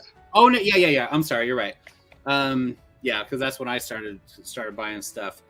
Were you into buying all those, or were you offended immediately from like the sculpts that you were like, I'm just gonna stick with, because now I've discovered eBay, I'm gonna stick with traditional vintage. Well, it did set the precedent of me dabbling in the new and then eventually finding my way back to the old. But yeah, I can't deny I was excited in 2002, 2003 to be firstly reading the Devil's Due comic book, so it was exciting to have G.I. Joe back in print. Yes. And secondly, to be able to buy new G.I. Joe toys. Yes. It wasn't easy. For whatever reason, Amazon didn't ship G.I. Joe products to South Africa. So I had to kind of route it via a friend. But I was buying the big shoulder guys. I enjoyed them intensely for a brief spell before realizing that they're inferior. I mean, it's a weird, I suppose, jump the shark moment in anyone's life when they realize, hang on, this new stuff that they're making today is inferior, is being outdone by something that was made a decade or more earlier. Yeah. How is this possible? Yeah. How is it that the stuff that is being made now is not better than the stuff from the past? And that is a turning point in all our lives when we realize, actually, maybe in some respects things were better back then. See, and for me, the vintage stuff, whatever few toys I had, because my mom was mostly buying me Star Wars and other things, and then later on Ninja Turtles. That was my big line that I collected. But those were mostly lost. I don't have very many of the few that I had as a kid. I never had vehicles or anything. But so my introduction was in my early 20s going into the new sculpts. So it was finally new toys that I could get, because vintage stuff was out of reach for me at the time. So I was able to buy them off the shelf, new plastic, gummy fingers. And I was like, oh, these are, to me, I was like, oh, this is like, these are an upgrade. But I understand the difference. That's why the newer ones, the new O-rings, I'm like, it's appealing to me because you have kind of the best of both worlds to a point of view. I mean, from a point of view. But do they feel indestructible to me? I don't give them to my toddler. I don't know. I don't feel. Well, we know the defective of the Cobra officer, but like they don't. Correct. Not example. You know, I wouldn't be as worried about playing with these as I was. I mean, but honestly, the new sculpts, the ones it's in the 2000s, ones that I bought since then, those are the ones I'd be most comfortable playing with. But these are also the ones I played with. And you've talked about before, when you get a new vintage figure, when you get one that's new to you that's been played with before, it has wear on it, it has like give in certain places, and it has a feel to it than getting one right out of the box. For me, I played with the new era sculptures or the new builds or whatever. New build. What are they? the 2000s. New And- sculpt is the term that Oh, right. collectors have settled New on. sculpt. Yeah. I played with those, and obviously these are remakes of the vintage. But these mine that I have, these I played with, so they're most comfortable for me to play with. These new ones, I don't know. We'll see. When I get more, I'll have some more interaction with them. Anyway, so you were playing with those, and you started appreciating the vintage stuff, and then you're like, oh yeah, okay, I'm going to shift my focus, and then we started moving into 25th anniversary. So then, what year was 2007 was when G.I. Joe celebrated its 25th anniversary. It really hit its stride in 2008. I think in 2007 we had the Cobra gift box of 5 figures, the G.I. Joe gift box of 5 figures. I had both of those. Little sound. Yes, those were Press cool. the button. The G.I. Joe one. Yeah, and it played the song from the movie. So awesome. Yeah. I love that. Anyway, in the Cobra version. Anyway, so I got all on board. I was so excited. I had the same excitement. You had a great, I think it was your 100th episode. I don't remember. You had a great crossover episode that you had a good discussion about modern versus vintage figures. Love that discussion. But that one really got me thinking back to when I started getting those. I didn't like them because they broke. Like you try and take out a hand, and the pin would like be stuck in there and like rip off. And I'm like, what the heck? You can't interact. They all came with these big bulky straps for their holsters and everything all over them. And I was like, it's a little too restrictive for me. They weren't playable for me. They looked great. They looked amazing, but I was like, I would way rather go back to the O-rings, and they still made a few at the time for a little bit. But then they just kept selling so well, kind of like Classified. There was an era right there, just like Classified, where they're just like, let's make every version because that people are buying them. And when I went back a few years ago, there's a lot of that stuff out there. Definitely. Yeah, yes. I went back and I saw I couldn't believe what they made. A different lesson, and I think a lot of collectors in my position feel the same way. That while the new sculpt, big shoulder era told us that things were better in the past, yeah, the 25th anniversary era taught us that these figures are really good. They're actually better than better in some proportional respects, and the heads weren't as huge, but some of them had shrunken heads. Besides the point, the removable web gear, the holsterable weapons, like the detail was advanced and definitely taking advantage of all the materials and advances that have been made in I suppose action figure design and construction. But it started to point towards like, what is your personal preference? Yeah. Does it go with current trends, or does it go with nostalgia and a kind of a happy medium? Because G.I. Joe O-ring figures are articulated, certainly more articulated than their peers of the time, but they don't have the wrists, and they don't have double knees. Like the 25th anniversary ankles offered us more in terms of articulation, posing, and options. But do those options then cloud the toy and make them less or more fun? I agree. And I completely. By extension, which style interacted better with vehicles? Yes, old school. And I know that's your big punch to the modern era, is they don't fit or work out. I wanted to ask, mentioning that with the vehicles, I wanted to ask you too, on your display, I know you talk about it in your video, you have it kind of by era because the vehicle, or you keep them or selected or collected that way because the figures were designed with the vehicles in mind, or vice versa when they came out with those releases each year. When you were playing as a kid, did those crossovers matter, or was it just on display? Talking about your collection, is it just your display that you really fixate with that, or do you not worry about playing with a 1990s toy interacting with an 83 toy? Does that clash? I think it's become more pronounced with age, unfortunately. Whereas certainly as a child, I mixed eras big time.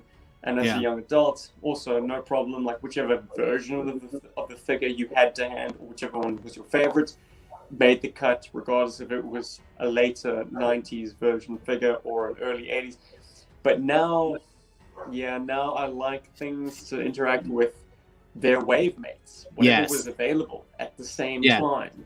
whatever was sharing cartoon frame space or comic panel space with that toy, that just makes the most sense. I want to time travel back to that era and play in that era. That was my next question. When you discover comics and you started becoming more educated on when releases happened, which characters were around, which different other groups of characters, which eras, when certain characters would die or certain characters would retire or whatever would happen in the story, when they would cross over, become good guys or bad guys. When you're collecting, put them on a shelf, you have them already lined up by those years. But when you start playing, does your brain start being like, well, this guy was retired long before this guy was introduced to the team? You know what I mean? I don't think I got that. Also, I don't think I took the comic continuity to heart as much as that. Good. Probably because that's interesting. I probably had a very scattershot image of what was happening to begin with. So I only got the issue that related to the deaths. So the Battle Force 2000, the sort of Trucial Abysmia storyline, where Doc and Thunder and who else? Crazy Legs, a whole slew of KIAs. Yeah. Sneak peek. I only got that issue much later. So and you're like, oh no, I fortunately for me, guys like Quick Kick was still very much alive in my childhood mind. Yeah.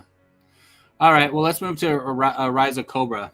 Did that kind of break your any appeal for the modern era when they started shooting out all these figures in the same costumes, terrible costumes, and their Snake Eyes cosplay kind of thing? Well, we were all old enough by the time Rise of Cobra rolled along to know that this was not our G.I. Joe going into it. Yeah. I think I had fun. I could tell this was pretty mediocre. It astonishes me how much budget that film actually had, because the VFX look pretty shoddy, even for 2009. Yeah. I want to do a review of that movie with you. We've talked about this before. I do. And it's not going to be a bashing. There's things I love about that movie. I think I want to do a talk about both of those movies sometime. Because we talked about it a little bit when we talked about our Snake Eyes, when we did a Snake Eyes review, the Snake Eyes origin movie. Look, I appreciate it for just being absolutely batshit and bad. It's not attempting to be a good movie. No. I was far more offended by the toys than the film itself. I'll say that. Well, tell me, what did the toys do to the release of any imagination or individuality? All the characters all look the same. The heads all look like. I think you made a comment about Channing Tatum being your Duke and his replaceable heads, which is one cool thing about him. But he became just abstract, generic, just soldier guy, if I remember. And I had that same thing because I was buying all the box sets with the drilling pods and all that stuff and all the Cobra Vipers. Those are the dumbest designs of anything I've ever seen in a figure. And they have had so many cool Cobra Vipers, so many cool military, just generic troop building figures that they've come up with over the years. Even variations of green shirts that they've had over the years. They've had some far superior to the design of those terrible, stupid Vipers, regardless of how dumb they were in the movie, which was even worse. There was just no fun here. You had all identical figures, and after the first year, they came out with multiple or other waves with like Shipwreck and a bunch of characters that weren't in the movie, done in those same uniforms. I was like, these are terrible. And they all came with those giant launchers with all their weird guns and grappling hooks and stuff. But I was like, if I was a kid trying to get into it, even if I watched the movie and enjoyed the movie, these toys were not fun. There was one exception. They had one of those Vipers, or not Viper, it was a Viper, but it was in bright, shiny red. And he came with all these awesome, like, sharp weapons and cool staffs and stuff. They were very ceremonial looking. And I was like, I can play with that guy. That's your Royal Guard, like Star Wars, the Imperial Guard, or Cobra Commander. And I was like, I could work them just like two or three. I think I bought 2, maybe 4 of them. I was like, I can work with those all day as a superior, awesome, unique figure that you're not going to penetrate that crazy armor. But a regular generic guy you're shooting with machine gun, the armor's dumb. I don't know. There's no imagination. They didn't do themselves any favors by kind of not being bold, doing the Bryan Singer X-Men thing of like putting the good guys in black leather. Yeah, I agree. It's missing the appeal of what makes G.I. Joe special. Agreed. And that's like, reality be damned, these guys are top military operatives who dress like superheroes. Exactly. They have their superhero look. Barbecue wears this funky firefighting suit, this sci-fi looking thing. Lifeline wears red, and he's a medic. You're a target on the battlefield, but World War II era sailor uniform. Yes. So what?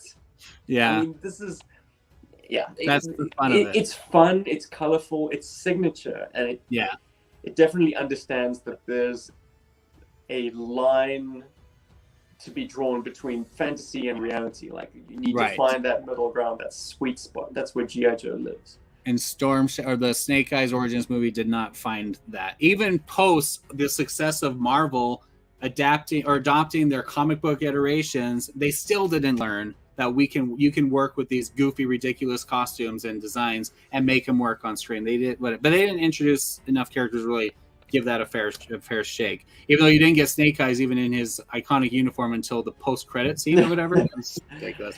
Anyway, I gotta say that's where I tapped out. I was done. I was like, these are so stupid. They're coming out. They're just getting worse and worse. And I wasn't in love with the modern era after the first impressions. And so I just stepped aside. And then a few years ago, when I started want to get back into looking and collecting, I looked at how many more that they made going back to the original designs, and they made modern eras of like everybody. And there were so many convention exclusives and all this stuff I didn't even know about because I didn't have my finger on the pulse. And I was so sad I didn't follow along a little bit longer because they kind of bounced back a little bit. And I did get, was it the Pursuit of Cobra line? They had some really cool ideas that they came up with a little bit later. The Resolute figures were pretty cool. I did buy some of those as I saw them in stores, but there was a whole world for modern era that maybe would have brought me back in. But you, sir, did not. You suck. Tim, I was there for all of these releases. Like, I was collecting modern era quite prolifically, like right through Pursuit of Cobra into the 30th, into the I tapped out by the 50th. I kind of had my fill of the best hits, and I also was aware that the production quality was starting to decline. The plastic was a bit flimsier. There were factory defects. Paul got a Destro that had 2 left arms. I didn't know that one. Yeah. Did you ever unload and sell all of those figures, or do you still have all of them in a shelf somewhere or in a box somewhere? I'm timid against selling. I think it's the idea that as a collector, we all know too well that these things come back around. Like, and you have regret eventually. Your desire to pick up and play with a toy that you've disregarded for decades might still present present So I keep it all now. It might not see the light of day. It might live in a drawer. But I'm safe in the knowledge that if I want to go back and pick up a Stalker from 2003, he's there. He's waiting for me. Yeah, for sure. I'm in the same place. I'm like, I could they're not going to raise a lot of money, but I was like, might as well get some cash to switch out to buy some vintage because I don't have the collection that you have. That it could be a little switch for me, but I'm just so hesitant to sell them, and I'm just like, I hate them. I hate them. I hate them, Steve. Anyway, okay, let's just go through. Well, I mentioned last 2 big points of yours, and let's go through some really fast questions, and then my big question for you at the end, and we'll wrap up. 2010, and you got the Flagg. I wonder from your videos, and you've talked about this before you put it on wheels and rolled it around your kitchen there or whatever, and then before you put it in the water on foam, you had a Flagg since 2010. I wonder, did you have this as a kid? This was my question when I first saw your videos. If you had it as a kid, or if you got it as an adult, because as a kid that was a rarity. Well, I can assure you, Tim, no, unless I made a trip to the United States and somehow conned my parents into like one of our luggage items being turfed out and the Flagg box going into place. No, the flag didn't come to South Africa, so it was. So how'd you get it? I don't know if I've ever heard the story of your flag. I'd written it off. I'd never considered getting one because I thought this is going to be vast. Postage will be exorbitant. The risk of it getting damaged in transit is just too high. Mm-hmm. But then my friend Alistair, who you've met on one of these interviews, he confessed to me that he was looking into getting one sent to us. And that just blew my mind. I was like, well, damn it, man, if you are seriously considering doing this, then we've got to roll the dice and see what happens. Wow. So I found one on eBay with a seller who I had done business with before. They had it going for a price that was quite reasonable. Certainly in 2010 money, it was a lot more reasonable. And inflation, I mean, just the exchange rate in 2010 was 10 Rand to the dollar. Now it's like 17 Rand to the dollar. So I would have paid almost twice now. Not to mention the fact that the flag itself has appreciated in price since then, astronomically. So anyways, the time was right. It was this perfect moment in history to strike. And so in 2 very large boxes, the flag made its journey from the United States to South Africa in time for me to unbox it on Christmas Day of 2010. And did you have all your absolutely everything else that happened that day, let me tell you. Were all your friends there, or was it just you? No, Rob and Alistair came around That's awesome. the evening of Christmas Day. So hopefully everyone was passed out in a food coma and we had run of the place. Now, we started assembling it on a table that I quickly realized was far too small for this toy. We hadn't actually measured out how big this footprint was until we got down to it. And so eventually it was turned sideways and occupied my entire childhood room. Like all of its floor space was taken up by this toy. You built it in that room in the video? The next day, back to work. And that's where it stayed for another 2 months. On the floor. I put a sheet over it to keep some dust off it, but like no one could access my room. That's insane. So how many? And they can't be moved, right? It's my understanding you have to pretty much break it down and rebuild it up. I've never had one. I've seen it. What prompted me to build that skateboard, Tim. When I got back to Cape Town in February of 2011, that's when I built that skateboard.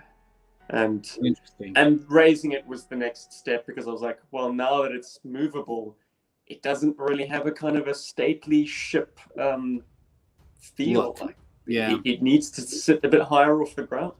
Yeah. But what you did with that is incredible. I think it makes it way more playable. And I would, if I ever had one, I would pay someone to, because I'm not crafty like that. I would pay someone. The testimony to it is how ubiquitous that fix has been. Like people who don't even know G.I. Joburg know that design procedure. Yeah. And you've said before, it seemed so basic to me at the time because there was a catalog shot, I think a Sears catalog, where they showed a prototype USS Flagg. Had the truss pieces and the prow and the stern were all doubled in height. Right. Obviously, that would have taken twice as much plastic, so I see why they cut that. Because it's essentially not a playable area anyway. So it was an easy thing for them to cut and cut down the costs of already a gargantuan vehicle. Very costly. And obviously not a money maker for Hasbro. Yes. Example. It was mainly just a press stunt. As stands as the biggest fake toy ever made still today. There you go. The accolade stands. I've never... But it had this picture of this impressively hulled flag, which is not the production model. I was like, I want to do that. I want it to stand off the water that high. So that was the origin of it. Yeah. It's super cool and that's I never really as I started collecting in my adulthood I never really cared about getting a flag. I thought it'd be fun just to have one as a novelty, like just that, like my holiday special. I want a flag because it was like so unreachable. space-consuming novelty to have. That's the thing. You don't just get a flag on a whim or a joke. Yeah, it's not practical. So you don't build the house. Yes, around it. Yeah, it's like exactly. So I do want to ask you about that. Because you have the towers in there. Because to me, all it is a glorified display shelf. It's not a vehicle. It's not. I mean, you made it a vehicle. It's not a play set, really. Just the one piece is a play set. It's a shelf. So and a really good diorama piece for your skyscrapers and stuff. But like, if you were to have, this would be my questions for you. If you have your ideal, budget's not a question, place for your man cave, you're going to have your collection set up on the perfect display. What would you do with your flag? Would you have it like on an island? I've seen somebody have like an island in the middle of their room, like on the shelf on the wall, or what would you want to do? I'd want a blue floor. So preferably not carpet. It would have to be a hard floor. Maybe just because you're going to play on it. Well, I just want to be able to move it. See, like, wow. I would want to surround it with like maybe wallpaper that would extend the ocean scene, maybe a horizon line. Yeah. And just have a devoted room where, because the flag can't practically be taken out of doors. Me putting it on the ocean was totally a publicity stunt. It's not something that you would do often. It's a ball ache, let me assure you. Ferrying it in parts down to the shore from the car park, building it up on the beach. It's a logistical nightmare. So I would want it to be set up in a permanent room, but a room that evokes the natural world. Because I don't want my flag to be surrounded by shelves and white walls and stuff that breaks the illusion. I would want to maintain the sense of disbelief that you were on the open ocean in this flag. That makes sense. Just taking off skyscrapers. I mean, you say it's a glorified shelf, but there is no better way to display G.I. Joe aircraft and submersibles. The Whale, the transportable tactical battle platform. There is a nice core of G.I. Joe vehicles that either interact directly with the flag or can very easily interact with the flag, and that's the world you want to build, this kind of naval G.I. Joe environment. That's what I love about your mentality. Is you're not trying to put together a museum piece. That you want something that's accessible and interactive that you can play with in your display. That's so awesome.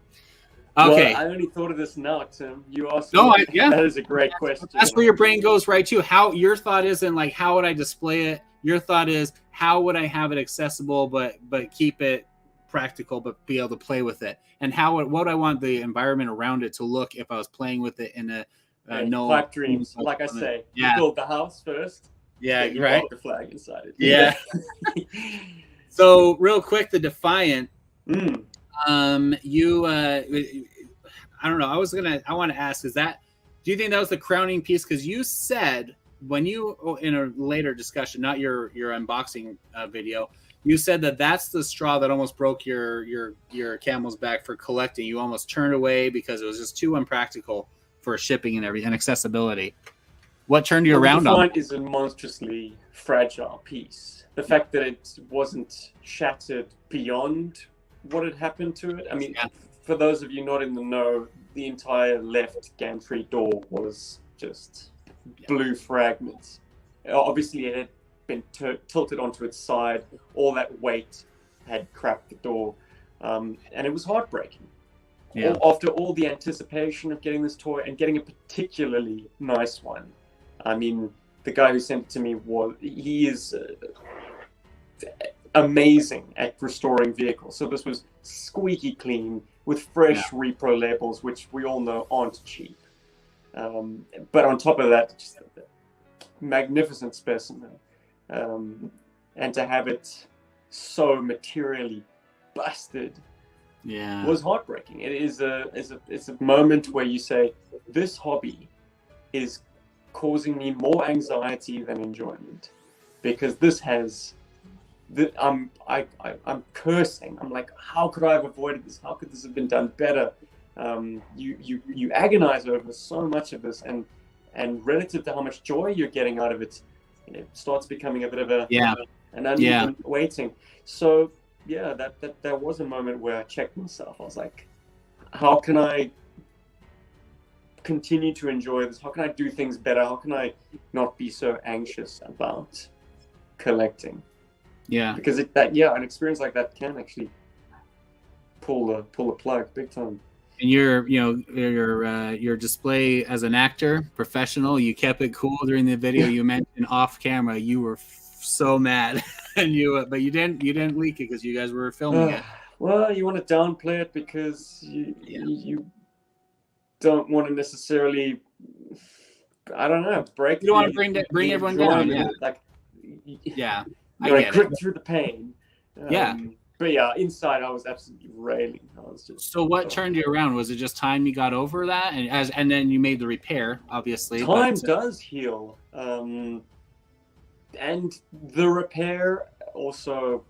I was able to kind of miraculously just get all the fragments out of the box, pick fragments out from the inside of the Defiant where some of it was residing, and just jigsaw puzzle this thing together with cement, a little bit of color matching in terms of finding paint in some places, and then reinforcing it, putting in styrene girders, which actually look pretty legit now that they've been painted over. It's not a bad looking fix at all.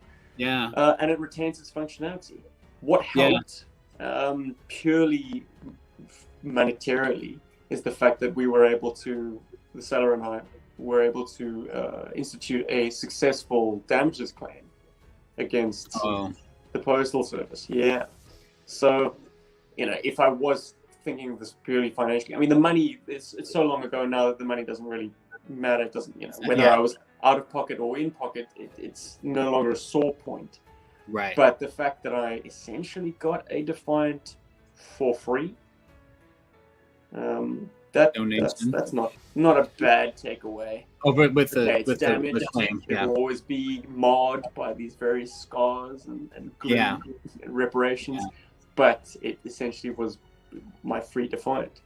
Yeah. Dry your eyes, mate. Yeah, exactly. So it's just time. Nothing came out. You're like, oh, I got to get back into collecting or anything. Because Paul, he's kind of described like it was meeting you getting him reinvigorated.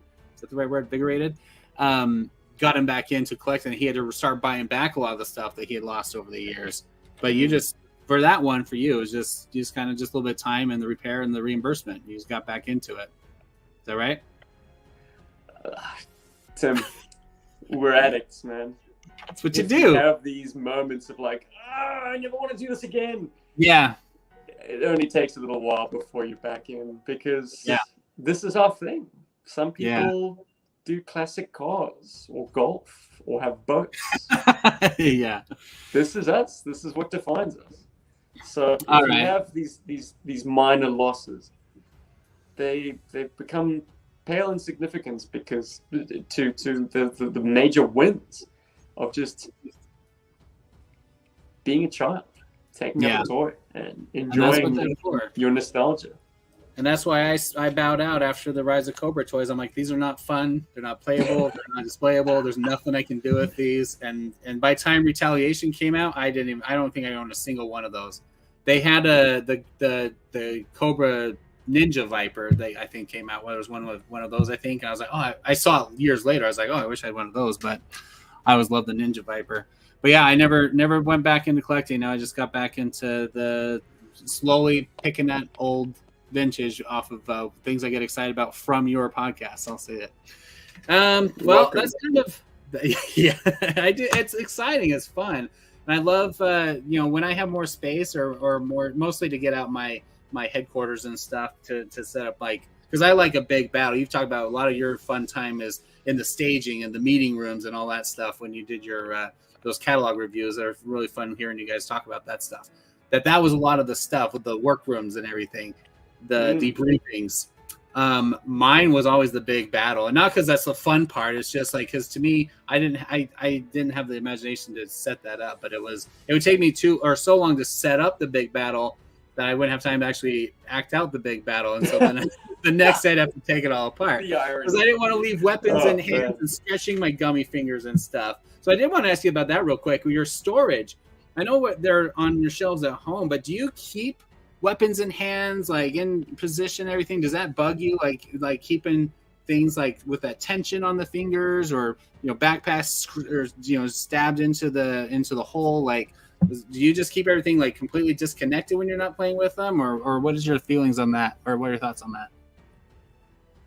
The ones because you like to get them out, clean them, play with them, work them a little bit here and there. Some thumbs are factory fresh still, in a sense, like they haven't been stretched out adequately, but some just through the course of normal play, back when the plastic was fresh, have gotten a little widened. And so you quickly learn which figures in your collection can accommodate their weapon comfortably, and which figures you're applying a bit of tension to get that weapon in. So I'd like to say that 90% of my figures can accommodate their included accessories without any fear of breakage. So yeah, they're currently carrying their stuff. I don't think the fingers will fly off spontaneously. I think if they've started to show signs of cracking, those signs were already there. But it remains to be seen. If I go back to Cape Town in October and discover just these little flesh-colored worms at the feet of my figures and their weapon just lying beside it, like well, yeah, and I don't think, but it's like putting leave them in there and then putting it in and out of the hand.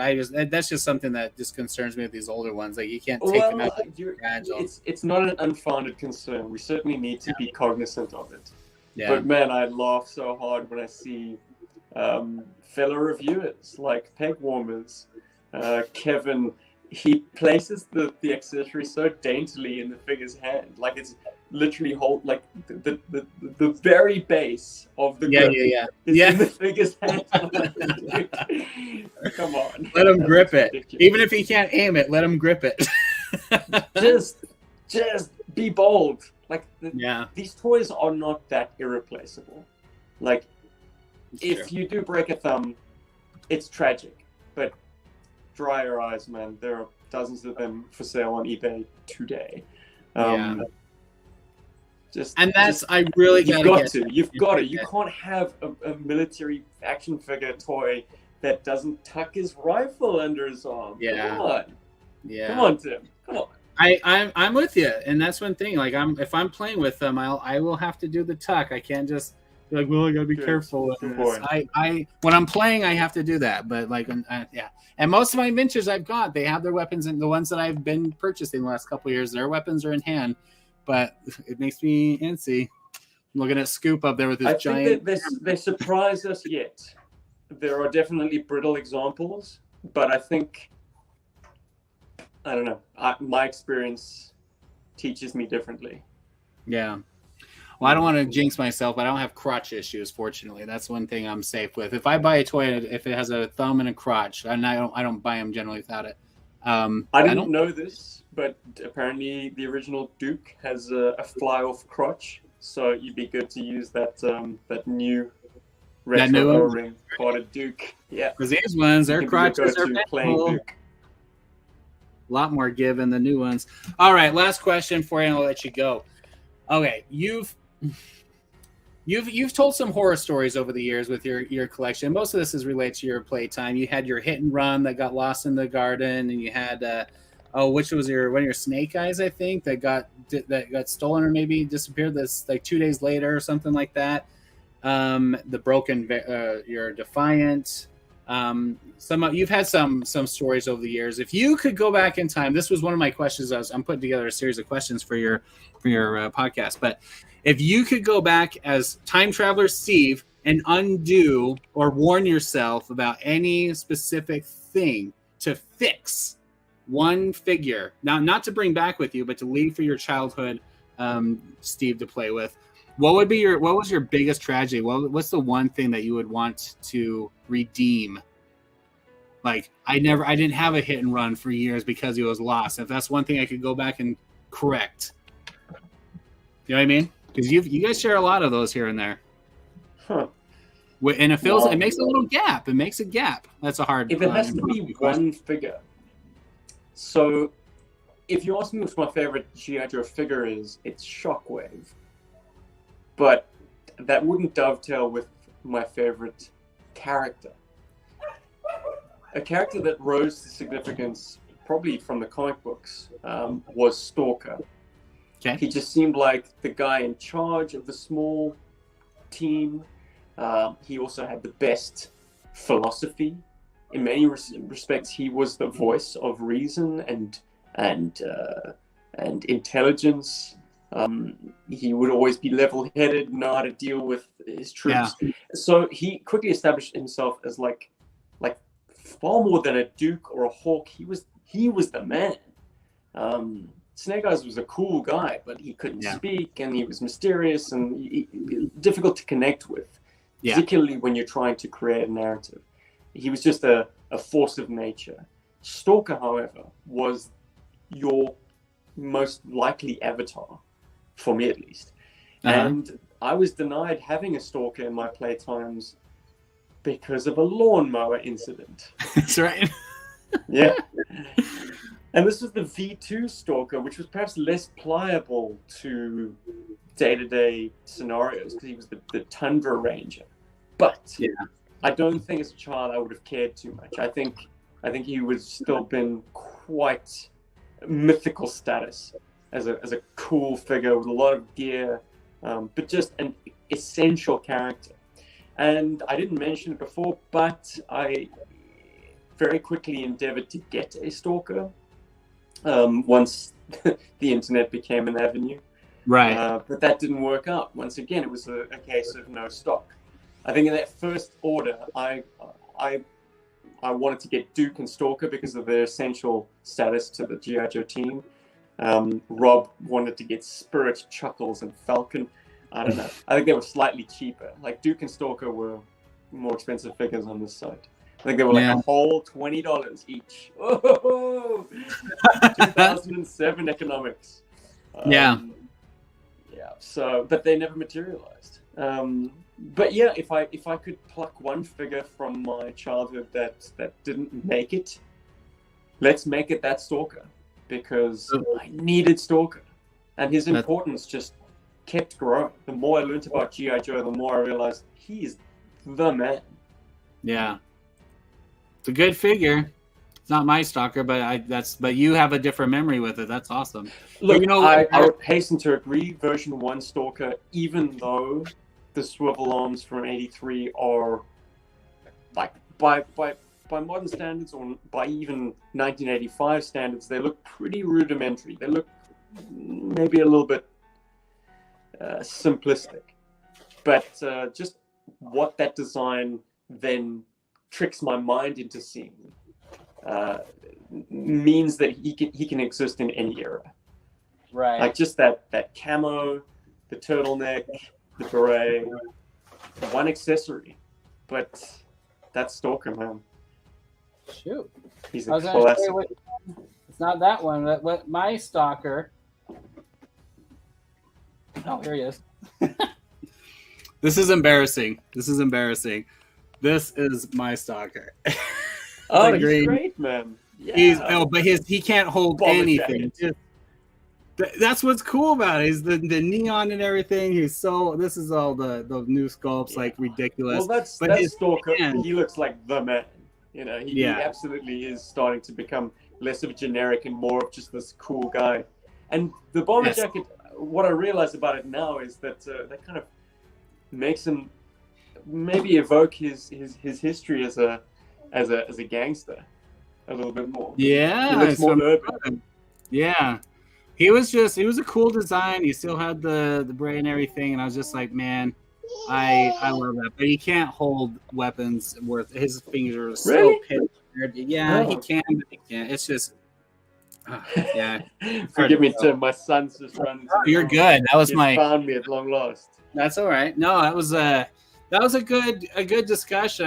I've always been intrigued with kind of your growth and everything, and it sounds like you always stay true to even though you started appreciating your older stuff, you hung on to, and when something piqued your interest, you stayed invested, you stayed involved with the line, you stayed updated on everything coming out, and you still buy here and there, even the new retro stuff that I know you're not as excited about, as passionate about, even some classified that's landed into your lap.